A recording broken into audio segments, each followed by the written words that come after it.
All right. So how many of you ever said, you know what, I'll do it tomorrow. And then tomorrow comes and you say, you know what, I'll do it tomorrow. And then before you know it, a week later comes and you're frantically trying to finish up something that you've had on your to-do list for about a week now. Yeah, I know. I do it too. I've done it too. You know, I remember when I was first finishing up my degree in metaphysics and spiritual theology so I could start teaching this stuff, right? And my final paper was due, right? I had an entire month to do this thing. And what did I do? Absolutely nothing. You know, every week I told myself, you know what? I got time. It ain't no big deal. I know this shit. I can write this stuff in my sleep. But then the night before it was due, right? I'm sitting at my desk chugging monsters and typing like my life depended on it. Now, I finished it. It wasn't the best, but I finished it, right?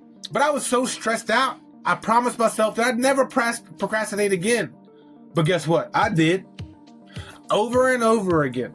Because procrastination isn't about time management, it's about something much deeper. See, here's the thing about procrastination, it isn't laziness. Now, let me repeat that. Procrastination is not laziness, right? Most of the time, it's not that you don't want to do the thing, and there's something inside you that's holding you back from doing the thing. Now, maybe it's fear, right? Fear of failing, fear of not being perfect, or what I struggled with is fear of succeeding, right? And actually have to living up to more expectations, right? And sometimes it's overwhelming, right? That you look at the task and it feels so big, so impossible that you don't even know where to start. So, but instead of trying to distract yourself with scrolling on your phone or binge watching Netflix, right? Reorganizing the garage for the third time this week. Sound familiar? Procrastination doesn't make the problem go away, right? It just makes it bigger. And the longer you avoid it, the heavier it feels. See, Ecclesiastes chapter 11, verse 4 says, whoever watches the wind will never plant. And whoever watches the clouds will never reap. And isn't that what procrastination is? Right? We're so busy looking for the perfect conditions, waiting for the perfect moment, that we never actually take action. And here's the kicker. Here's the truth about it.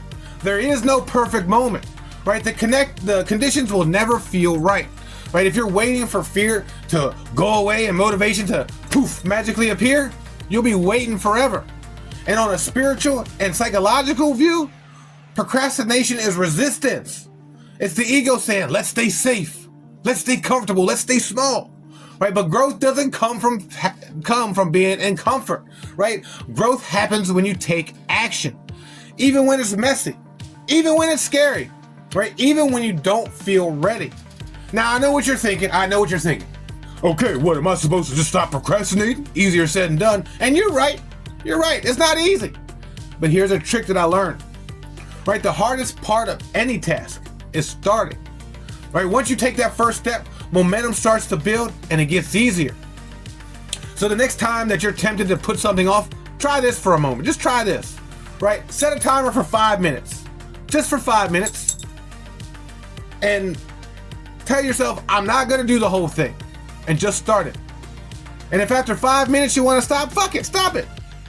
Right? But 9 times out of 10, you'll find that starting is all you needed to do to keep going.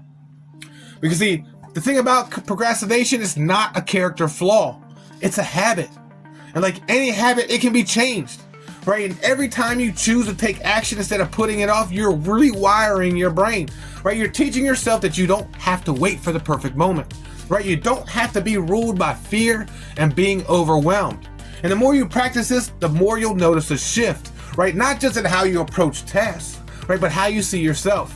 See, you'll start to trust yourself more. You'll start to believe in the ability to follow through. And you know, that belief leads to transformation. So here's my challenge to you. You know, think of one thing, just one thing that you've been putting off. Maybe it's a work project. Maybe it's a conversation that you've been needing to have. Maybe it's even just taking care of yourself. Whatever it is, I want you to commit to starting, not finishing, just starting. Set that timer for 5 minutes and see what happens.